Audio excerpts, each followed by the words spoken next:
shotgun. Chill by the shotgun, baby. You don't need a machine gun. From the shadow of Black Mountain comes another edition of GunStuff Live.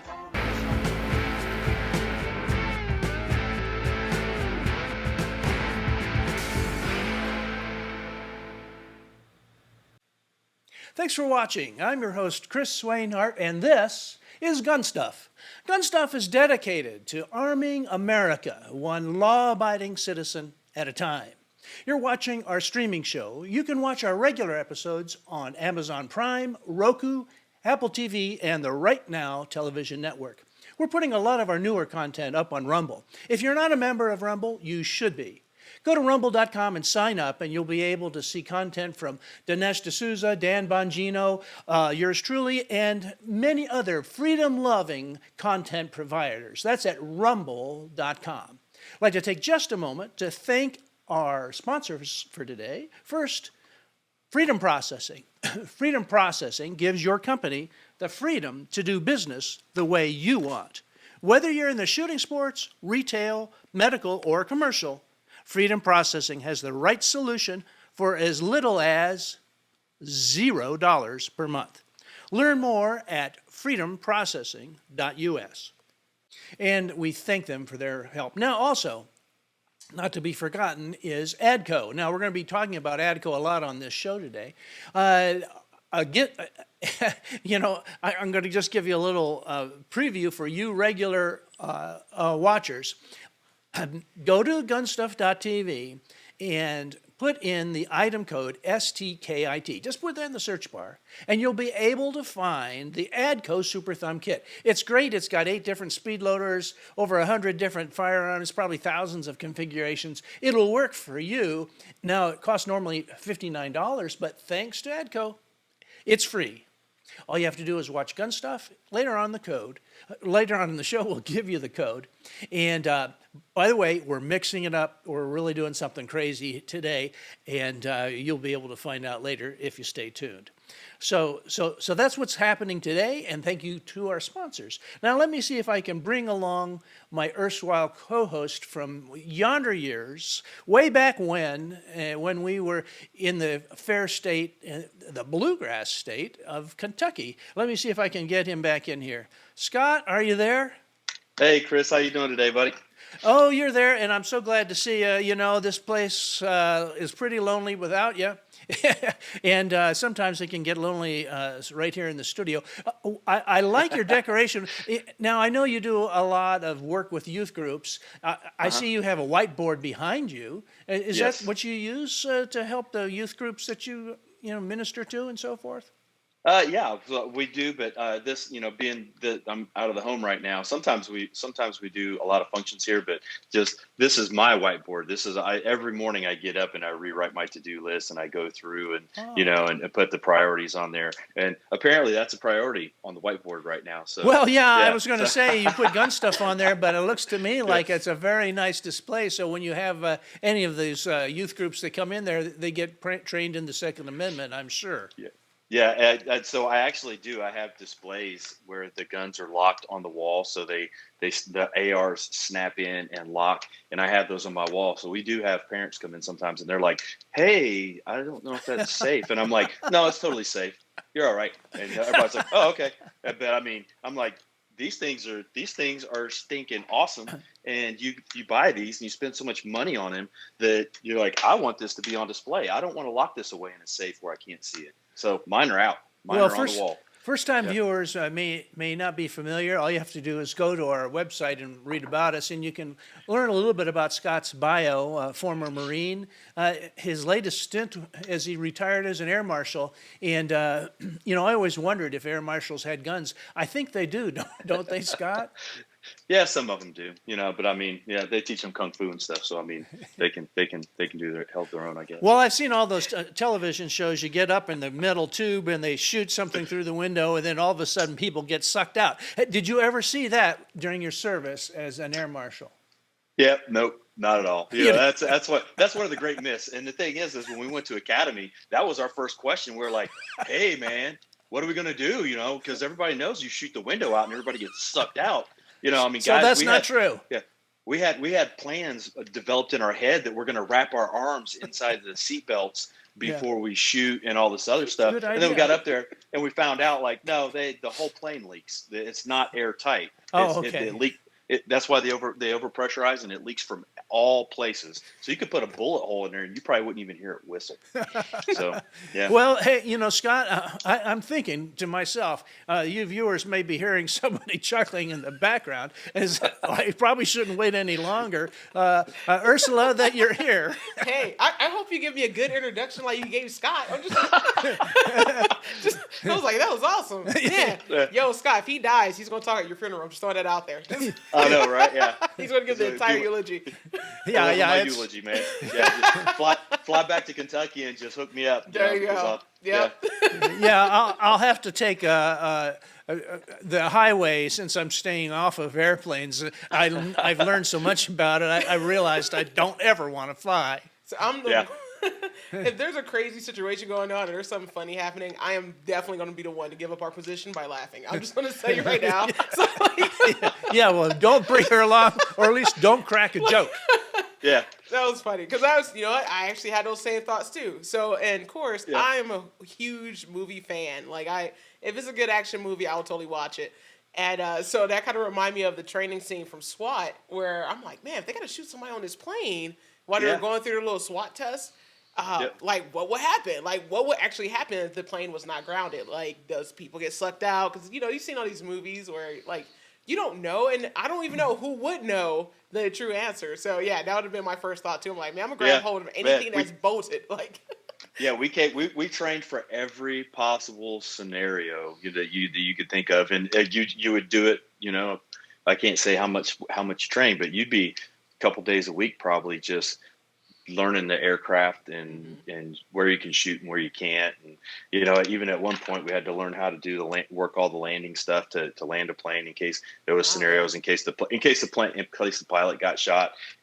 Policies change and training changes over the years. And that was one of the things too, that we were like, yeah, that's probably not going to happen. Then they came out with those super fancy bulletproof locking doors and everything. And we're like, yeah, we don't have to worry about that as much anymore. So once they figured a lot of those things out, our training we were able to really get focused in on it. But it was crazy. I mean, we stuffed people in the overheads and have them jump out and surprise people. And, people would come up out of the floor that would be like the avionics bin and stuff, and like grab your feet, and try and pin you to the floor, in scenarios. And you're like, stuff that just would never, ever happen. But we always want to test each other to the nth degree, just to see if you're on your toes, see if you know how to deal with the situation on the fly. So they would throw the funniest stuff, and I'm as guilty as anybody else because I was in charge of training for a couple years. And if somebody came up with a funny idea, man, I was like, oh, we're doing that tomorrow. That's going to happen.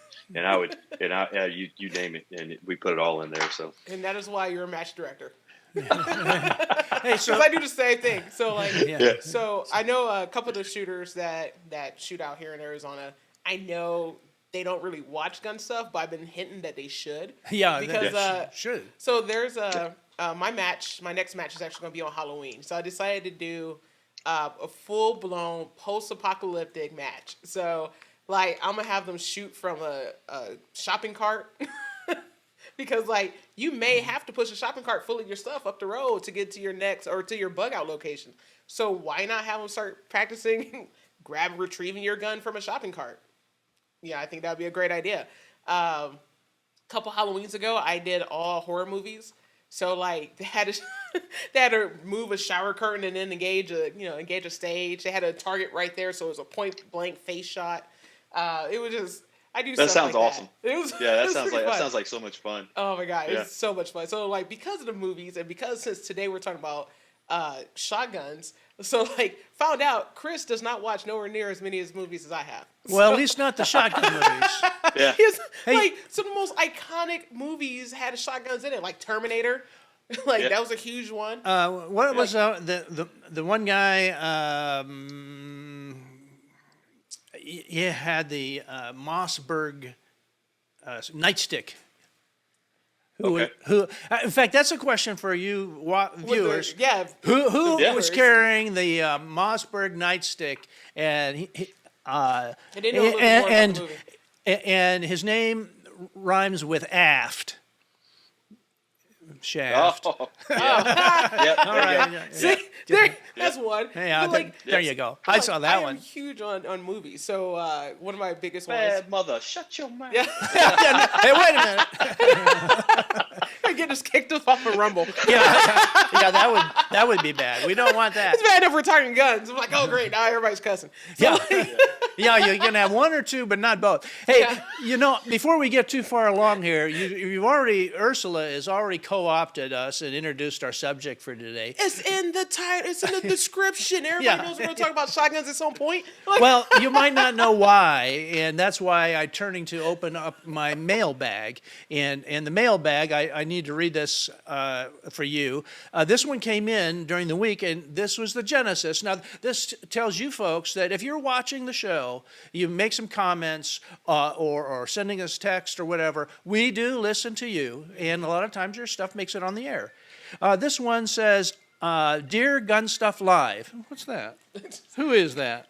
Oh, they're calling me right now. That's Facebook right now. Calling me. Dear GunStuff Live, I love Joe's shotgun song. I love Joe's shotgun song that you start the show with. Not only is Joe a great singer, I have to tell you, he's right. I fire 2 shots every day from my back porch to scare away Amazon porch bandits. Would you mind doing a feature on shotguns? A lot of folks would like to know more about my husband's choice of firearms. Gotta love Joe. He deserves a Grammy for that song. And you know what? It's signed Jill B. And I'm just presuming it's Dr. Jill. And you know what? He hasn't had enough accolades. I know what you're getting at, Jill. The problem is that you want to compete with Andrew Cuomo. He got an Emmy. So why doesn't Joe get a Grammy? And we wholeheartedly agree. That's why we start every show off with shotguns. Shotguns. And to introduce our subject, we've got some basics that we're going to be talking about. Some shotguns. I got my gun cam here, and let's first start talking about some ammos. And we've got some new footage, some new firearms we're going to bring along. So this is show and tell. And Ursula, you brought this along. Yes. So why don't you tell us what we're looking at here? all right. So the ammo you see on the screen, there's 3 different types there. You have the big white box on the top. That's birdshot. So the back photo that you're seeing is actually going to be kind of like just a little chunk of what's inside birdshot. Birdshot are very small pellets, and this is going to be your most common ammo that you find on in like any type of sporting goods store. So birdshot, super common. This is what people use when they're shooting clays, and also one of the main rounds that you shoot in a lot of your competitions. Just underneath that to the right, you're going to see slugs. The photo over there that's in the top right-hand corner is going to show a 1-ounce solid piece of metal. That's what we call a slug, most likely used as a hunting round. However, in competition, we'll use that as a long-range engagement ammo. So, like, if I have a slug target at 120 yards, we're going to use slugs.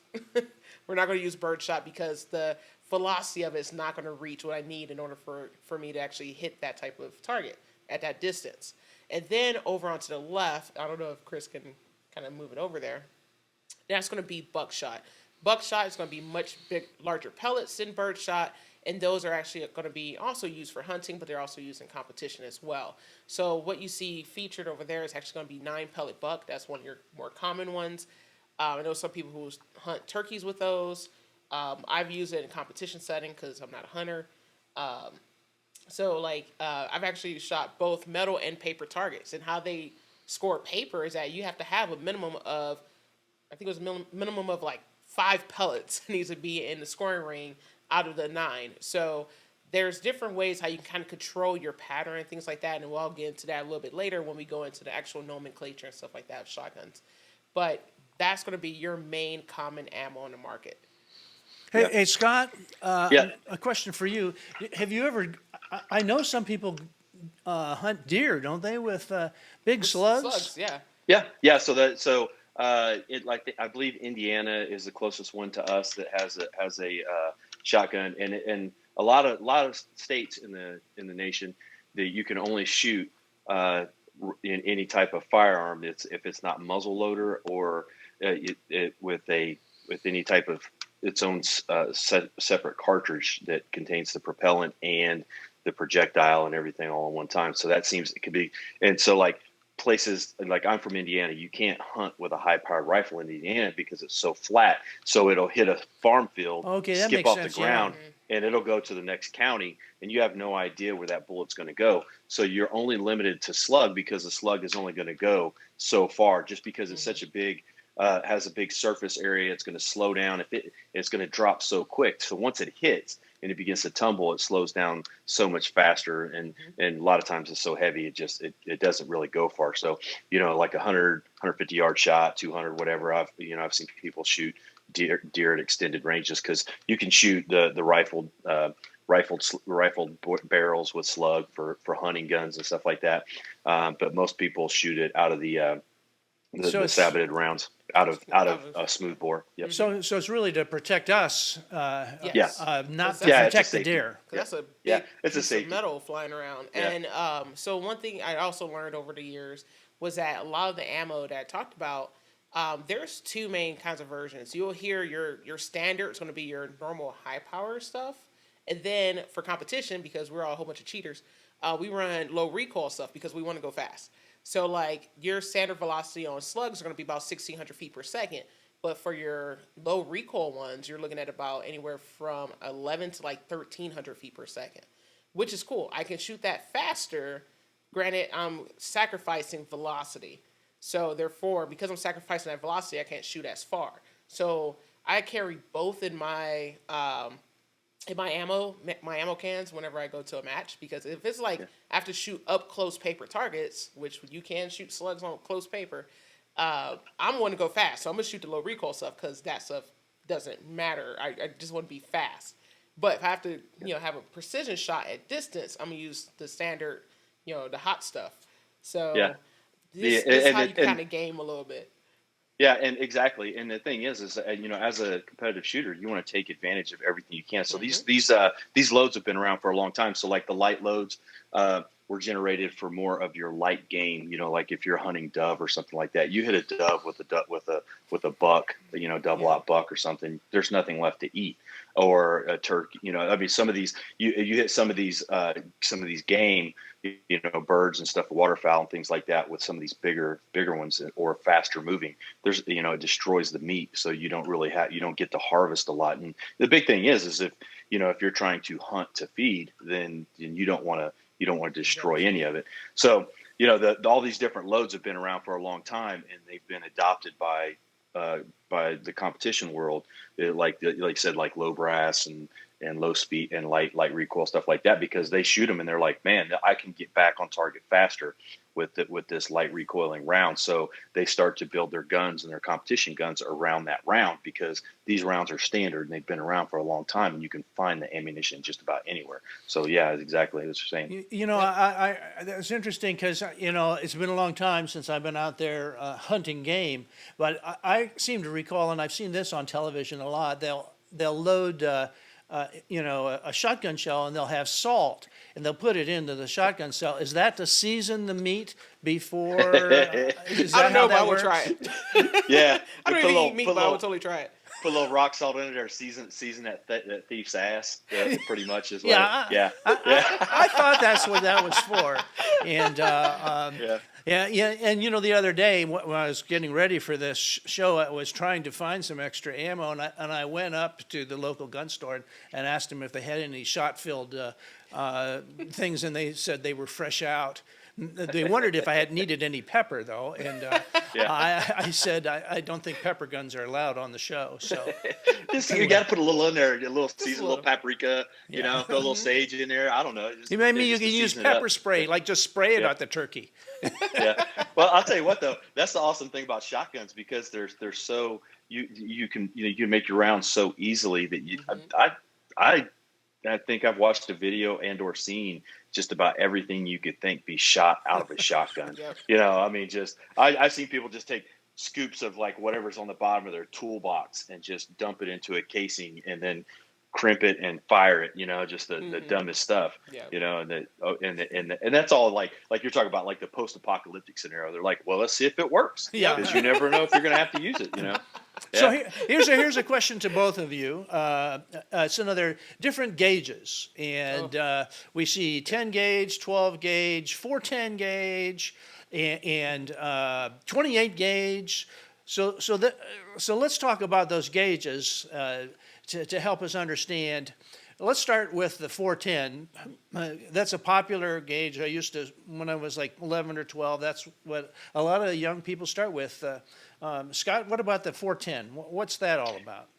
Yeah, so the 410 is, that's going to be your lighter, smaller shotgun shell, and it comes in just like everything else, with especially in modern times, with the advent of the Judge and the pistol type shotguns, or pistols that shoot shotgun rounds. The rounds for 410 have developed. They've just really came into their own in the last couple of years, because it used to be the only thing you could get in 410 would be some birdshot and maybe a slug. You could get birdshot and slug, but that most people just use it for birdshot, because that's what they would, the kids would either start off with to shoot, to hunt squirrel, or other small game with those. But the thing is that they were lighter guns. And they usually came with a little bit longer barrel, which would make them a little more accurate. But smaller people could carry them and still shoot them accurately. So that was the main reason for those. That and then of course you had them attached to multiple different calibers. Like sometimes you have Well, double Scott, barrels and stuff. Yep. Well, we've been using a lot of firearms in recent. In fact, you've been in the studio. We've had a lot of Bond arms, and which are the Derringers. And the nice thing about it is they shoot that 410. And now, Ursula, so 10 gauge and 12 gauge, which is bigger, and why do they call it 10 gauge in the first place? And what are the different applications between 10 and 12? If I'm right, 10 gauge is actually bigger than 12 gauge. I think it comes down to the actual size, the diameter. I can't talk right now. Diameter of the barrel itself.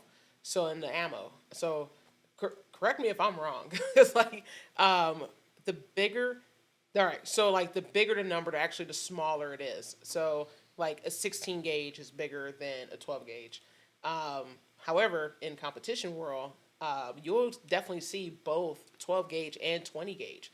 20 gauge is smaller than 12 gauge, but it's also has about roughly the same recoil as 12 gauge. That's one thing I've noticed playing around with both of them. But 20 gauge is actually a little bit easier to maneuver for smaller frame people, and that's one thing that, once again, I learned over the years. And then 28 gauge, is that used very often? That's like hunting, like huge stuff. Well, I thought 20 gauge would be small. I thought 10 gauge was bigger. Yeah. Sorry. Yes, my bad. I'm wrong. So 28 is bigger than 12. No, 12 is bigger than 28. Right. I'm trying to think of the So the lower the gauge, the lower the number, the bigger the 20. Yes. The lower the number, the bigger the barrel. And then just to give a frame of reference, so like 10 gauge is 3/4 of an inch, basically. It's about 3/4 of an inch barrel, and the 410 is aptly named because it's 4/10 of an inch wide. So that's where it got its name, 410. That's the only one that lines up with its inch measurement. All the rest of them, and I'm sorry, but I can't quite remember exactly the formula for how it measures into gauges right now. But then once you get down to 10 gauge, it's 3/4 of an inch, a little bit over 3/4 of an inch. As far as the width. So it's 0.775 inches. So then for a barrel width. Yep. The most popular arms, shotgun shells that we have selling on GunStuff have got to be the 10 gauge and the 12 gauge. Mainly the 12 Really? gauge. 10 gauge. right? No, I'd say 12 gauge, and 12 would be most popular, and then maybe 410, and then 10 gauge, and then 28 gauge We actually have some people buy it. In fact, I wish more people would because I've got a bunch of it. Yeah. But 10 gauge, I find that a little, because 10 gauge, I mean, you fire a 10 gauge, you shot something. They usually have some significant recoil, Yes.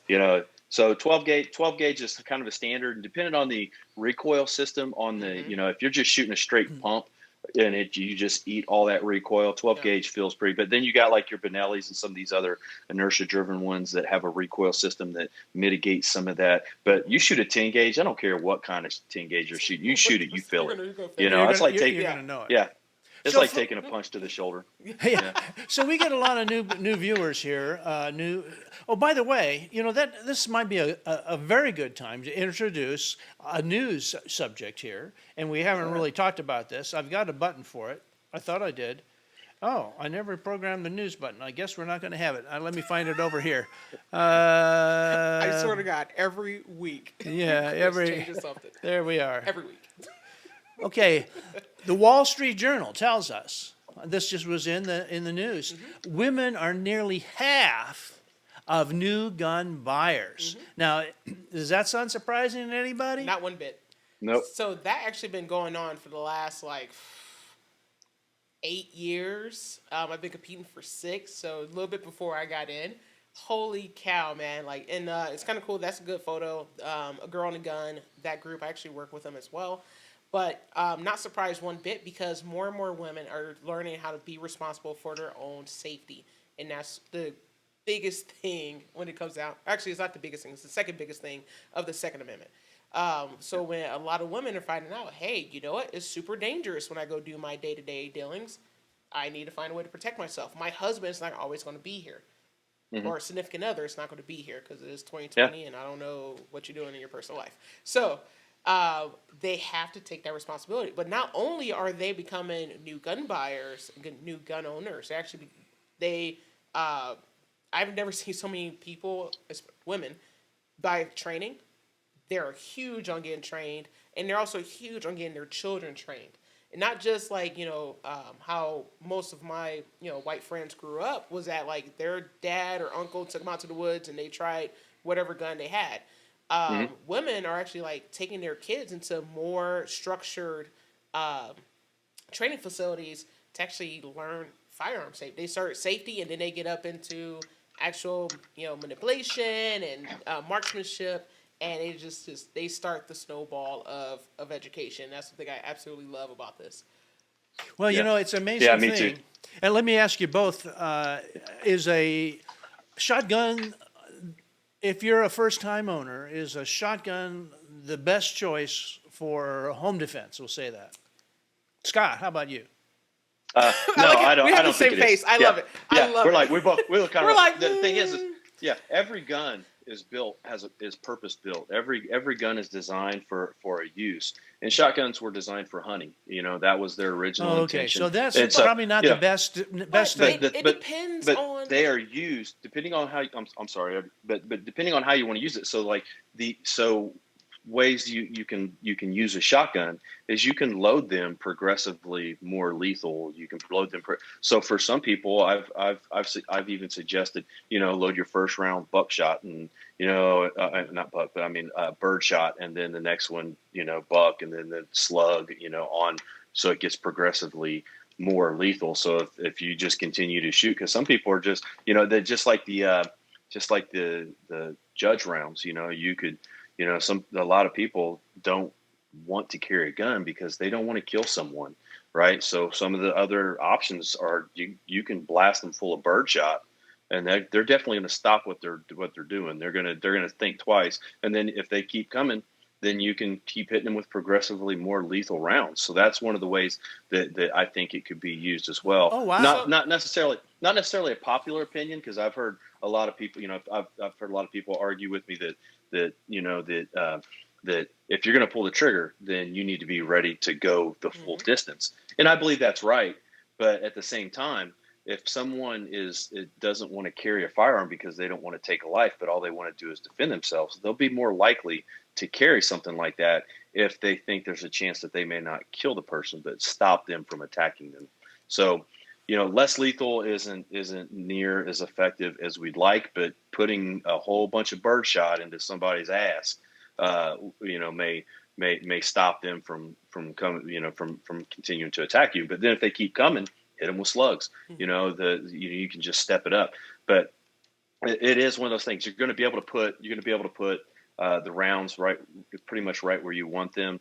But it's just harder to maneuver. It's a little bit more difficult to maneuver around the house with a long shotgun. But if you get one of the smaller versions or one of the handgun versions, then those are even better. I've recommended those many times. It's a multifaceted thing. Usually when I get guys that come to me like, "Hey, I want to buy a gun for my wife. What do you recommend?" My response is always, "You want me to recommend pretty much a tampon to your wife? I don't know her.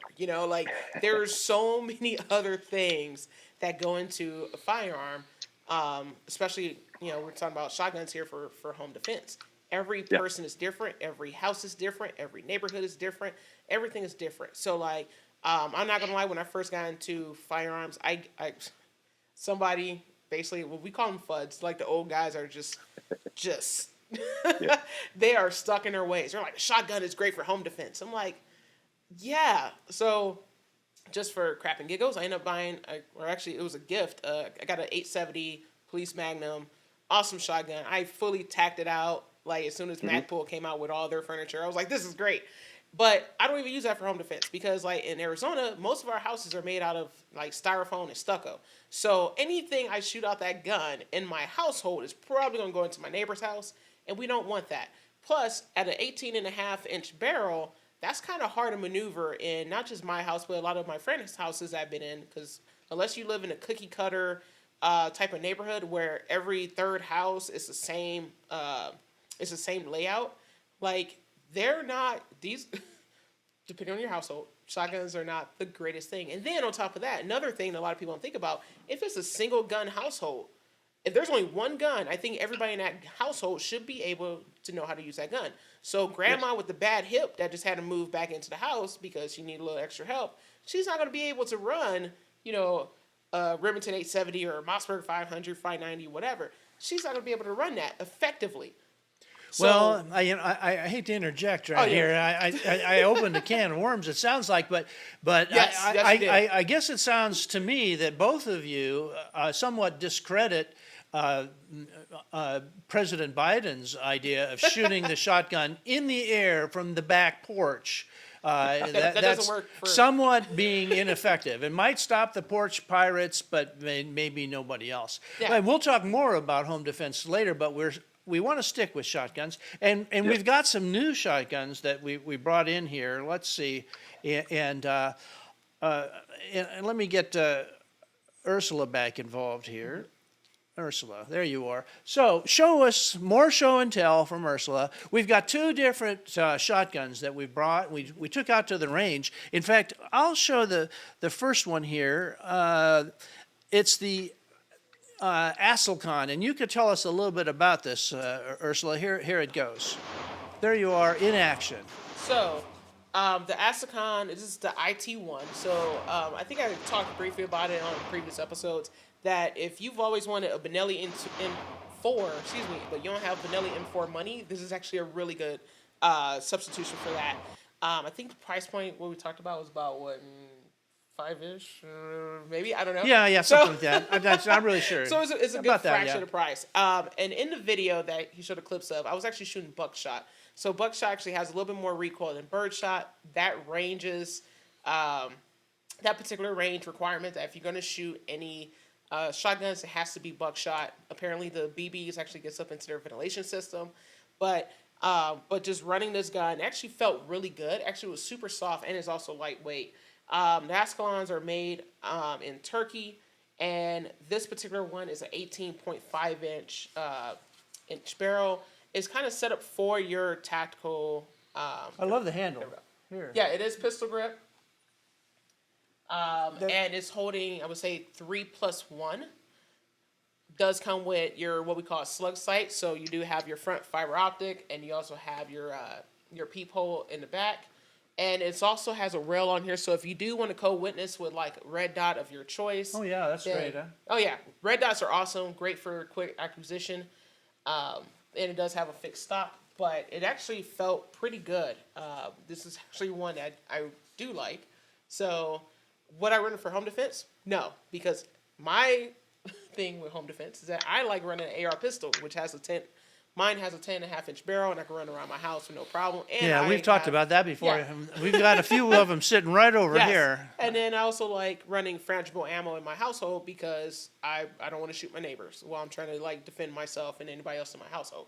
I do think that's pretty good, though. I mean, with that, let's say if you're out in the farm or And you this want to is have it also- in the yeah. back of the and truck. it's also semi-auto, so which is awesome. So semi-auto versus your pump. I actually did bring my 870 here for also show and tell as well. Bring it out here. Let's see. Wanted to I'll show take that that stuff. Oh. So this is the Asselcon. Asacon IT1, Yeah. which is actually on GunStuff's website. Yeah. So- You can get it from us. You'll find it there, and it's actually cheaper than. this is distributed in the U.S. PSA. by ADCO. Have you heard of ADCO? Yes, I have I heard of just want to ADCO. make sure you've been paying attention to ADCO because they are one of our sponsors. Remember, we were talking about that a little bit earlier, the ADCO, and they are the U.S. distributors of this firearm. And here is another. Oh, this is your. So this is mine. Oh, boy. So my boomstick, and if you can actually drop what movie that came from in the comments, that'd be great. So The boom stick. So Remington 870, this is their police magnum. This was actually issued to cops way back in the day. So I would say about almost 10 years ago, Magpul came out with their furniture for it. So pretty much polymer stock, which is super ergonomical. It's not a pistol grip, but it's kind of set up like one. It does come with multiple shims, so you can actually change the length of pull versus like your fixed stocks. So the 870 is a pump. So, and on the other side here, that is actually a Mesa Tactical 6 shells side saddle. So because of competition, I've actually learned how to load pump shotguns pretty fast. But this right here is going to run 6+1, and there is actually an extension tube on that as well. So along with, I could throw a sling on it, I could do whatever. So this was my original home defense, and I did what we call candy canning, is kind of what Scott talked about earlier, where like you can load your first one with your first shell in, that actually comes out, so I'm going to talk about it backwards. So that would be like a bird, followed by a buck, then followed by a couple of slugs. Because obviously if you're not done by that third round, then you're either on PCP, bath salts.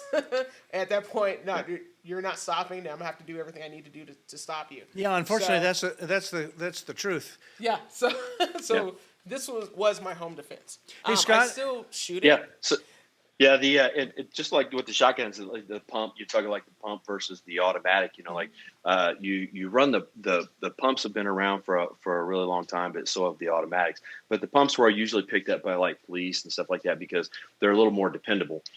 Because the recoil systems on some shotguns, depending on the load you shoot, you keep shooting high brass and it's meant for low brass, or low brass meant for high brass and it's meant for high brass or something like that. So you can shoot the wrong kinds of shotgun shells, even though they chamber and they fire. It just may not cycle it properly depending on the spring configuration. So it's one of those things. The guns have gotten a lot better. So like the gun you just showed, I'm sure that thing can probably eat just about all of those, right? This 870. Oh yeah, the 870. But I mean the automatic. The previous one, the semi-auto. Yeah. Yep. So the The Ascalon. So because it's it's kind of made after the Benelli M4, so I kind of assume it may have the same ammo issues. I would say I don't want to say ammo issues to scare people off, but like I run a Benelli M2 for competition, but it took me a little bit to find out what ammo my gun liked. So my gun does not like the slick shell Winchester AA's. It would just absolutely hate it. And they're also low brass. It won't eat it. However, my gun will run a much higher brass and also run ribbed Federals. It runs that just fine. So like you kind of got to see what your gun's gonna eat. Hold up, Paul Taparito said there's nothing like the sound of a shotgun racking. So Yes. That's exactly right. That's true. For the audible however, effect. if you're running around with an empty gun in your house, you're doing something wrong anyways. So I'm just saying, like if they hear that shotgun rack, you either miss that first round or or something wrong. Like, nope, just that first round, there's honestly shouldn't really know it's coming unless they see your gun. Yeah. So now I'm taking a look at the clock, guys. I'm seeing that we're running. I still got one more gun to show. If you want to know what the very best shotgun is, now this is why you should be watching us. The best shotgun is right here. Now, I think I should just change the name of this television show, The Best Show. But this is actually a Best Arms. So this is a Best Arms. Clever name. 912. So it's their bullpup 12 gauge, and it comes with 2 mags. It comes with a 5-rounder and a 10-rounder. So that's the 5-rounder there. 10-rounder is still over in the box. I didn't grab that because I was kind of felt like running in and chatting with everybody. But anywho, being so with the bullpup style, the mag comes back here. Is actually short enough for home defense if that's going to be your jam. But definitely figure out what ammo is going to work effectively in this. Better try it out. So definitely try it out. Don't just buy not just this gun, but any gun. Don't just buy it, load it up, and just leave it, underneath your mattress or wherever the case may be. Everybody's household is different. But definitely see what ammo is going to work. See what that recoil is going to feel like, because it may not be a thing for you or your nana with the bad hip. Especially if it's a single gun household. Scott, what is a bullpup? We've got it here. How does it work exactly? So the bullpup design, just like all like an AR, a shotgun, all that, usually the action is in front of the trigger mechanism, right? So a bullpup design moves the action back all the way to where you would shoulder. Moves it back to the shoulder, so you can see the ejection port is right there by where you would shoulder the firearm. So what that does is that allows for a shorter package, but still keeping the required barrel length. So that's why that gun can be so much shorter and still be long enough to be a legal shotgun and having an 18-inch barrel. So by making that a bullpup and moving the chamber and everything behind the trigger mechanism and moving it back to your shoulder, I really like those. They're, it's just one of those things. It's just a training thing that once you learn to do your reloads back here instead of in front, then that's really the only difference. Like the one behind me, that's an MK 1919, and that's patterned off an AR. Right. So as you can see, the magazine and the action is forward of the trigger group on this one. So if that were moved back to the shoulder, if the action was moved back to the shoulder on past that stock section, then that whole rifle could be even shorter, because the big thing is all across the nation, I believe 18 and a half inches or something like that is the standard for shotgun barrels. So anything shorter than that, then you have to file for a short barrel shotgun. Yeah, I think you go to 16. 16 inches. Because there's things, anything shorter than 16, you're in big trouble. Have to, I wouldn't say you're in trouble. At this point, I'm like so close to being like a felon. Well, we already know about that. We saw a video of you going through the airport without a mask. That just did it for me right there. Oh my god! Once I saw that, it was over. But the thing is, like, there's other shotguns. Standard is going to be about 18 and a half inches. What Scott touched on earlier was pretty much the longer the barrel, the more velocity, actually more accuracy you're going to get out of your guns. So that's any gun. That's any gun, really. But shotguns today, so they do make barrel lengths way longer depending on what purpose you have for it. So, like, if you're doing a lot of tactical application stuff, 18 and a half is just fine. There is the Mossberg Shockwave, which it doesn't have a stock on it. It's actually a little nub, and it's the funniest thing to shoot. And I don't know why they put a bead sight on it, because you're not gonna bring it up to your eyesight to shoot it. You're gonna shoot it from the hip. Like, I don't know why they put a bead on it, but that particular gun they make it in actually a 410,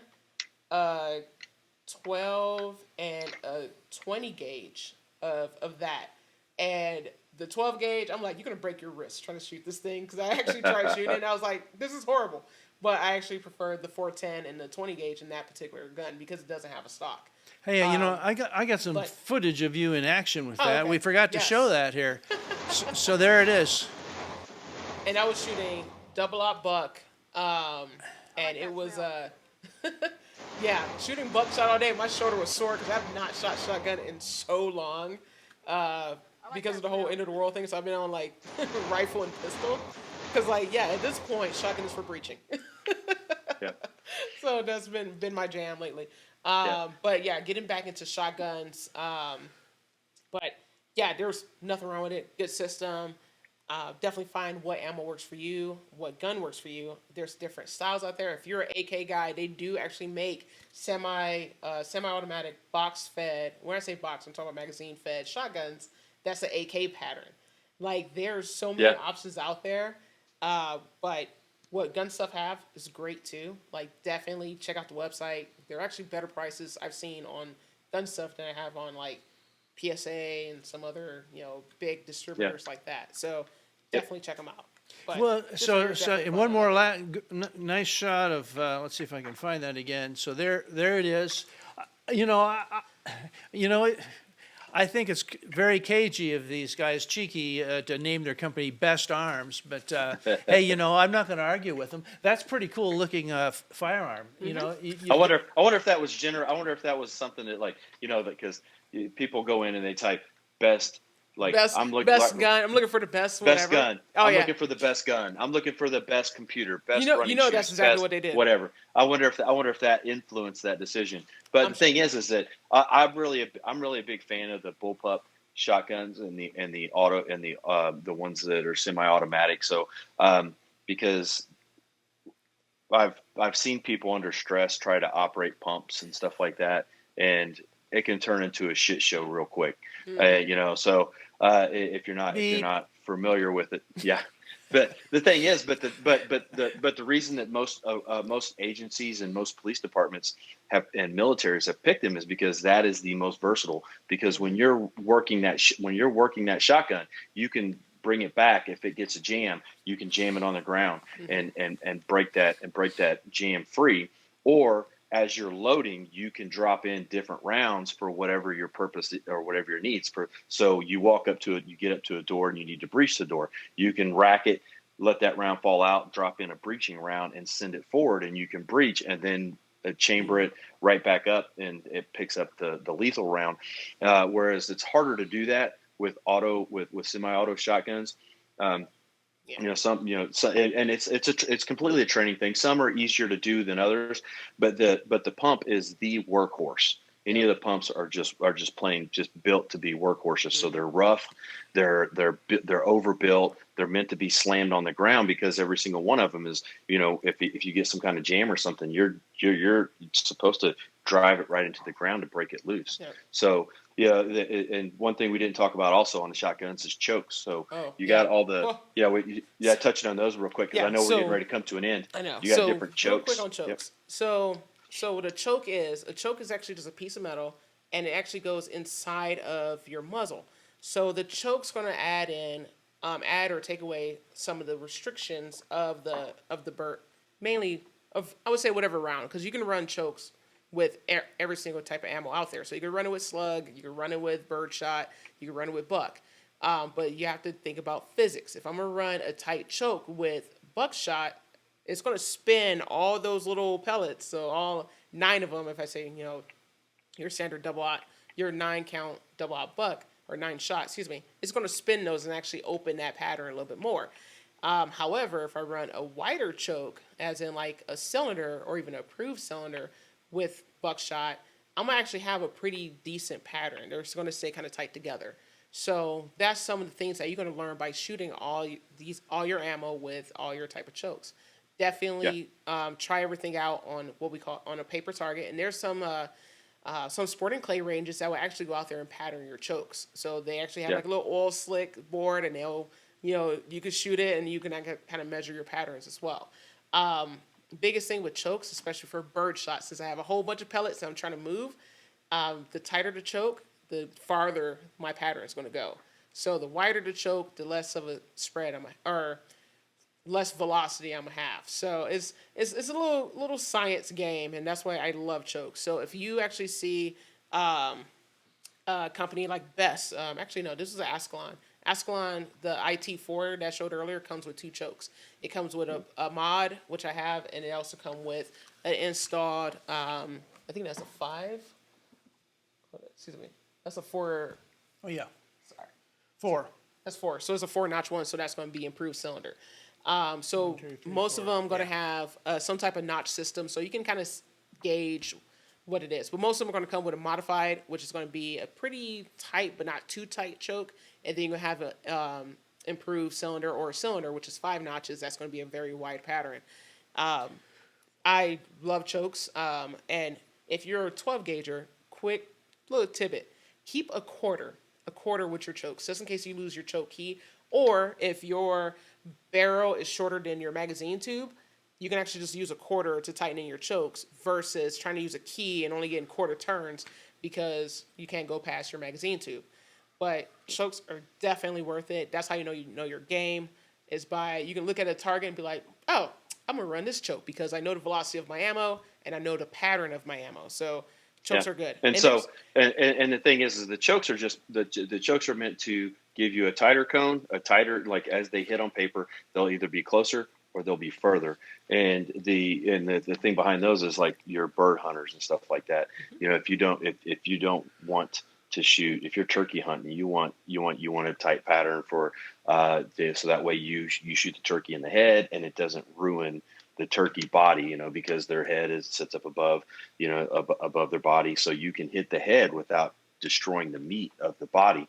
But then when you get into, you know, some of your aerial, you know, you're doing some of your aerial hunting and shooting birds, you may want a little bit wider pattern, so that way you can get more generous area to miss. So when you try to lead that bird and you try to hit it, you know, you can be off just a smidge and still be able to harvest that animal. So, you know, but the thing is, like buckshot stuff like that, you a lot of times you're thinking about being in close quarters, you kind of want a wider spread because it'll create multiple wound channels. If all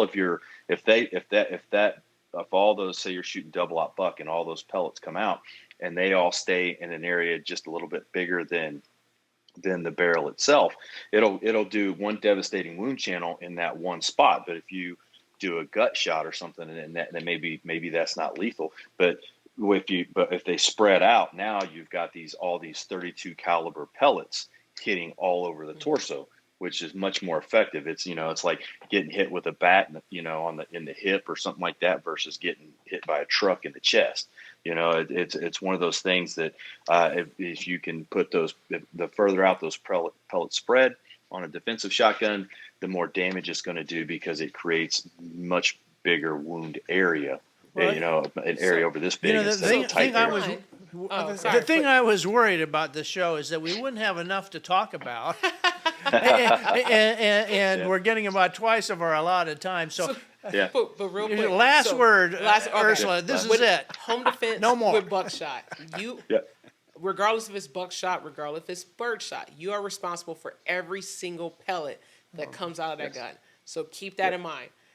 Totally keep that in mind.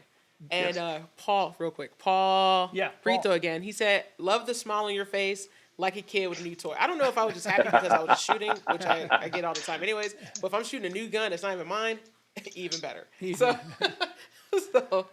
But holy crap, yeah, shotgun. This is what Chris does. Chris tells us a topic, and then that's it. He doesn't give us any other information. You're going to talk shotguns. No, nothing else. Keep it basic. All right, cool. That's.